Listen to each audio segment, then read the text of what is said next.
Bueno, para arrancar la escuela sabática de hoy, le vamos a dar paso a Ariadna, así que el tiempo es tuyo. Gracias, Facundo. La lección de esta semana, que vamos a estudiar la lección 2, el título es, en general, la crisis en el liderazgo. Entonces me gustaría pensar o que me digan, ¿qué es para ustedes crisis? ¿Qué significa la palabra crisis, crisis en el liderazgo?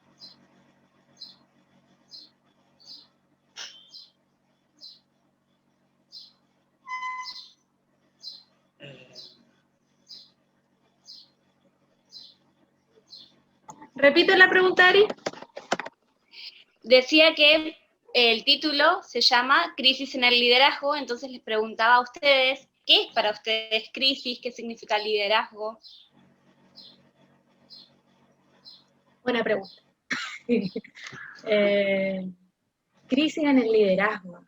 Bueno, es que yo creo que es cuando todavía, como cuando identificamos que no estamos enseñando bien, que no estamos guiando a las personas con el ejemplo, cuando no somos, cuando somos más dirigentes que ser parte de, o sea, ir con ellos en vez de ir y mandar, ¿no?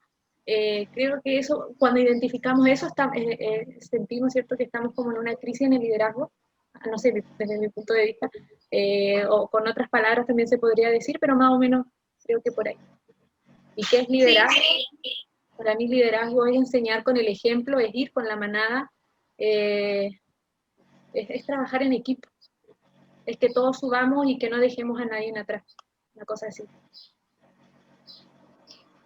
Muy bien. ¿Alguien más? ¿Alguna opinión distinta, parecida? Pues básicamente crisis es cuando de plano ya no ves en cierta manera resultados de tus acciones, es decir, te estancas y no puedes avanzar, entonces, y ves que no solamente te ves afectado tú, sino todas aquellas personas en las que dependen ciertamente de ti. Y liderazgo pues prácticamente es como dice Janine, ¿no? Y también predicar con el ejemplo, o sea, no solamente es guiar y mandar, sino que es mandar y guiar con el ejemplo, o sea, ir al frente, por así decirlo, de la batalla para que los demás te puedan seguir. Exacto, muchas gracias, Sherry, Gerardo. Crisis significa en la palabra psicología o para la psicología quiebre y cambio. Liderazgo es liderar, es lo que podemos hacer nosotros, tener un grupito, ya sea de trabajo, en la iglesia. Entonces, lo que quiere decir es un quiebre, como ustedes decían, ¿no? Y justamente es muy importante porque vamos a ver el quiebre que tuvo Usías. Pero antes de ver eso, el día sábado cuenta una anécdota que me parece muy interesante, que le preguntan a Confucio acerca de los ingredientes de un buen gobierno. Y él les dice que es comida suficiente, armas suficientes y la confianza en la gente común, o sea que la gente confía en uno. Creo que son 3 componentes muy importantes, porque si uno está con comida, está muy feliz, si tiene armas, también se siente seguro, o sea, hablando en el nivel mundo, y confianza en el líder o en la persona a la cual vos votaste es muy importante para que una persona esté feliz. Y ahí le preguntan, bueno, pero si no tenés más remedio y tenés que sacar de esas 3 a una, y él dice las armas. Después le preguntan, bueno, si tenés que renunciar a otra, ¿cuál sacarías? Sacaría la comida. Porque dice que un pueblo que ya no confía en sus gobernantes está realmente perdido. Y me sorprendió mucho que dijera eso, pero después pensando, es claramente, porque si alguien no tiene esperanza de que algo va a cambiar, ya está perdido. Si uno no puede confiar en algo tan simple como en la persona que está un poquito más arriba, es como que ya no puede, como, no hay esperanza suficiente para decir, bueno, esto va a mejorar, esta situación va a mejorar, vamos a tener comida más adelante o vamos a tener más seguridad social, pero si uno no confía en el líder, como dije, está perdido. Entonces, ahora sí, vamos a ir al caso de Usías, que está en 2 de Crónicas 26, no vamos a leer todo, son muchos versículos. pero me parecía interesante resaltar algunas cosas. Por ejemplo, en el versículo 3 dice que él tenía 16 años cuando empezó su gobierno, cuando empezó a ser rey. Y yo me ponía a pensar y decía, ya a los 16 años no sabía si ser flogger, si ser punk, no sabía qué tribu urbana ser, si seguir con mi misma vestimenta y ser cristiana, y ella se estaba haciendo cargo de un pueblo entero. Obviamente eran otras las costumbres hace un montón de años atrás, pero igualmente tienen que pensar que era un adolescente, como puede ser cualquiera de nosotros, o como fuimos cualquiera de nosotros, y ella se estaba haciendo cargo. Y reinó durante 52 años, o sea que fue un gobierno próspero, porque no todos gobernaron tanto tiempo, entonces bastante largo, y dice que él persistió en buscar a Dios en los días de Zacarías, que él lo instruía y que era muy reverente hacia Dios, y que salió y que peleó contra los filisteos, y que tuvo un reinado muy próspero, que hizo un montón de cosas. En el versículo exactamente 15 dice que hizo máquinas inventadas por ingenieros, que colocó torres, que hizo piedras, y que y que su fama se extendió por haber hecho muchas cosas buenas en Israel. Pero ¿qué pasó? Cuando una persona tiene mucho poder, empieza a ser muy próspera, muchas veces se termina alejando de Dios porque cree que esas cosas no pasaron porque Dios estuvo ahí ayudando, sino que fue por su propia fuerza e inteligencia, ¿no? Yo me ponía a imaginar en un Usías de 16 años no sabiendo qué hacer, y después teniendo muchas gobernantes diciéndole sos el mejor, mira todo lo que hiciste, vos lograste. ¿Qué fue haciendo? Dejando de lado a Dios y haciendo creer el yo de él. Y ahí dice que su orgullo lo llevó a la ruina en el versículo 16, ¿no? Porque se rebeló contra Dios y quiso entrar al templo y hacer algo que solamente hacían los sacerdotes, que era poner incienso. Entonces, y ahí le dio la espalda a Dios, y Dios lo que hizo fue que le mandó una lepra, que lo mandó hasta el momento en que se murió, ¿no? Y el versículo de memoria dice que en el año en que murió el rey Usías, él vio, o sea, Isaías vio también una imagen del Señor sentado en el trono sublime, y sus faldas estaban llenas del templo, ¿no? Como hace una comparación tanto entre el rey Usías, de cómo era un rey terrenal, a lo que es Dios y la gloria que tiene. Entonces acá había como 4 puntos importantes que da la lección, que dice que aunque el reinado de Usías fue largo y próspero, su corazón se lo llevó a la ruina. Después dice que hay un contraste bastante sorprendente entre Usías e Isaías, ¿no? Que Usías, aunque intentó estar cerca de Dios, su santidad fue bastante presuntuosa y fue llevado al orgullo, y que Isaías, en contrario a él, permitió que la santidad de Dios le alcanzara. No fue en ningún momento enaltecerse a sí mismo, sino que siguió con esa pureza moral, y fue lo que recibió, ¿no?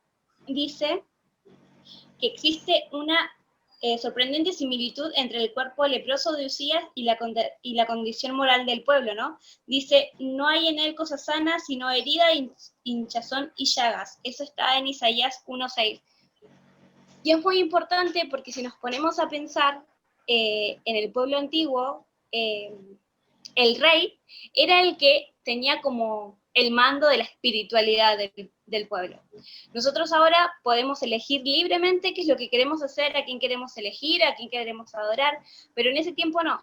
El rey era el que manejaba espiritualmente al pueblo. Entonces, así como el pueblo, así como Usías estaba enfermo, el pueblo también estaba enfermo, y fue lo que vimos la semana anterior, ¿no? Todo lo que pasó, cómo el pueblo se había alejado de Dios, y todo lo que siguió pasando, y todas las consecuencias que tuvieron. Dice el punto 4, la muerte de Usías fue alrededor de 740 40 años antes de Cristo y que marca una crisis en el liderazgo del pueblo. La muerte de cualquier gobernante absoluto hace que su país sea vulnerable durante una transición de poder. Pero el peligro de Judá era mayor porque Tiglat-Pileser III había ascendido al trono de Asiria durante unos años antes. Inmediatamente se puso de pie de guerra y se convirtió en una nación de superpotencia invencible que amenazaba la existencia independiente de todas las naciones del cercano oriente. En esta época de crisis, Dios animó a Isaías mostrándole al profeta que todavía tenía el control.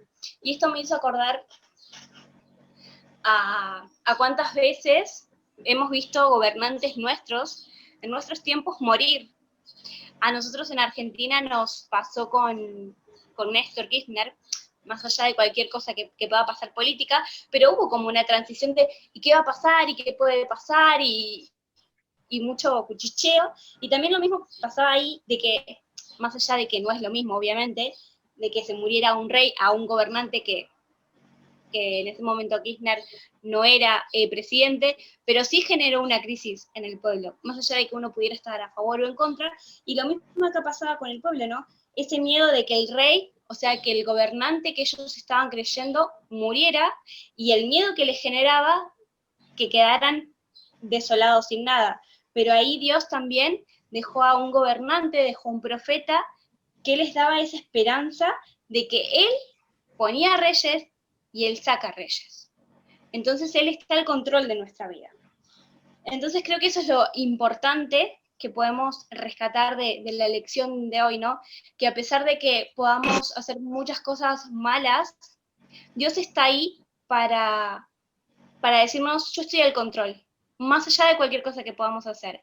¿Vamos a tener las consecuencias? Sí, así como Usías tuvo la consecuencia de alejarse de Dios y hacer lo malo delante de él, tuvo una consecuencia, nosotros podemos tener consecuencias de las cosas malas que hacemos, pero aún así, Él está al control de nuestra vida y nos ayuda a que las cosas mejoren.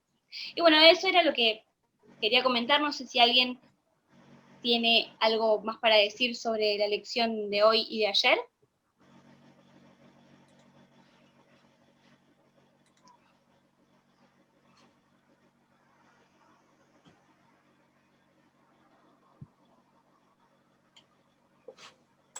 Sí, bueno, yo estaba pensando lo que es el tema del liderazgo, que es responsabilidad. Creo que es una doble responsabilidad.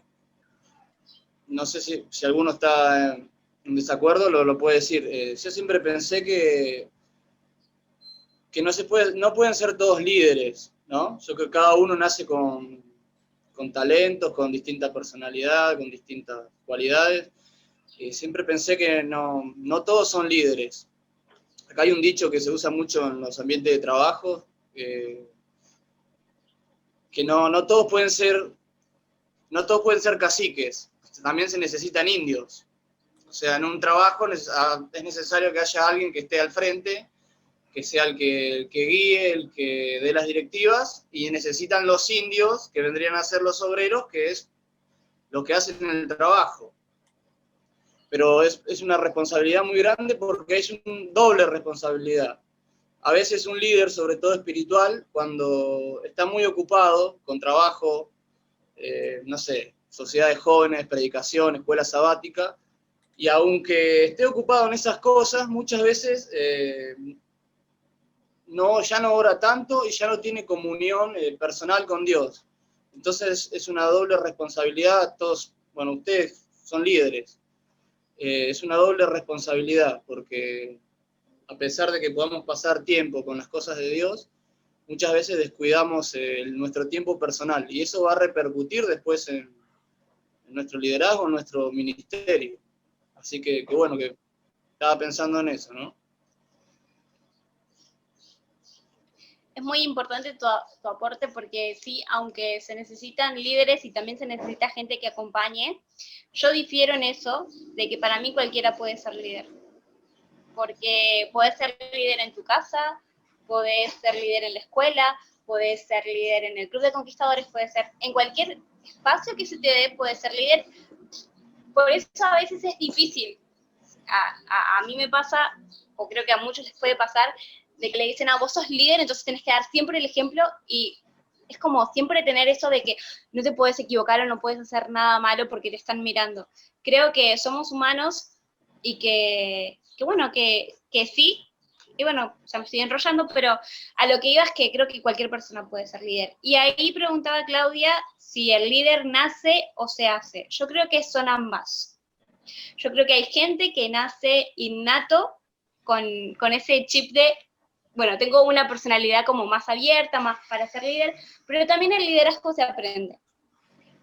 Entonces, creo que tiene que uno tener las ganas de querer aprender, pero creo que son ambas.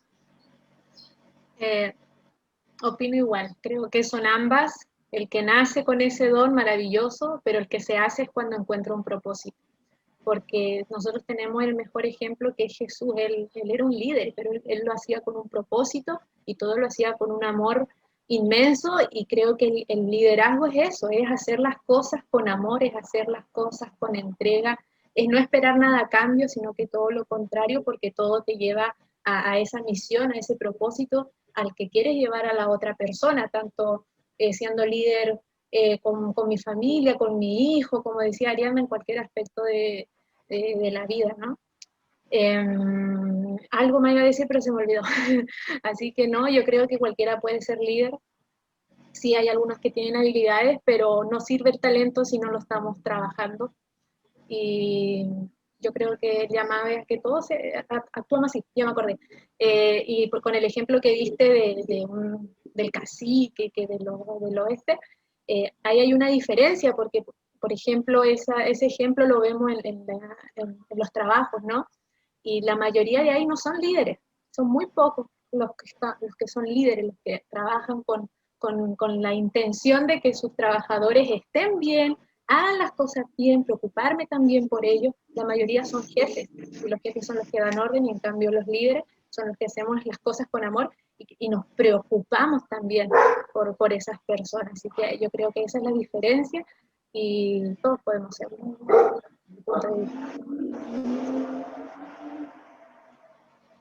Y hablando de líderes y de liderazgo,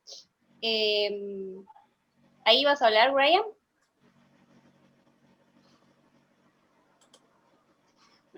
Que hay muchos distintos tipos de líderes y de liderazgos. Entonces creo que también eso es como decías, Facu, el que es cacique es un tipo de líder que puede ser más autoritario.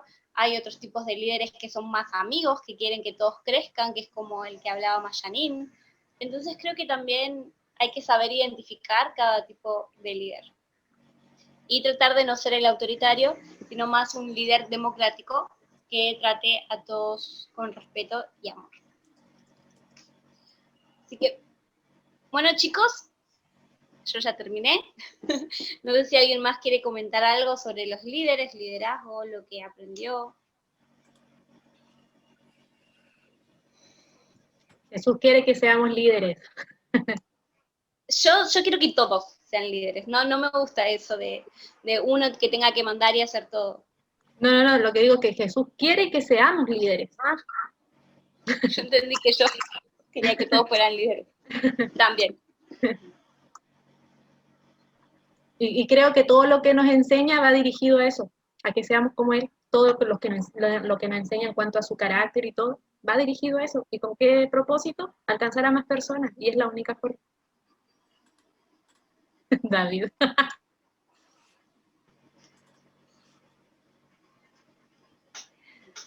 Pero sí, tenés razón con lo que dijiste, Janine, muy buen punto.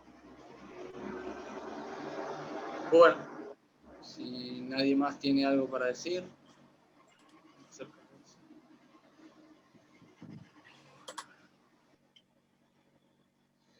Bueno, para terminar, si alguno quiere terminar con una oración. Ariana. Oremos. Padre nuestro que estás en los cielos, santificado y glorificado sea tu nombre, Señor. Gracias por todas las bendiciones que nos das, por todos los cuidados. Te quiero agradecer porque un grupo de tus hijos estamos acá aprendiendo un poquito más de lo que tú quieres enseñarnos. Te quiero pedir especialmente que te quedes con nosotros en lo que resta del día.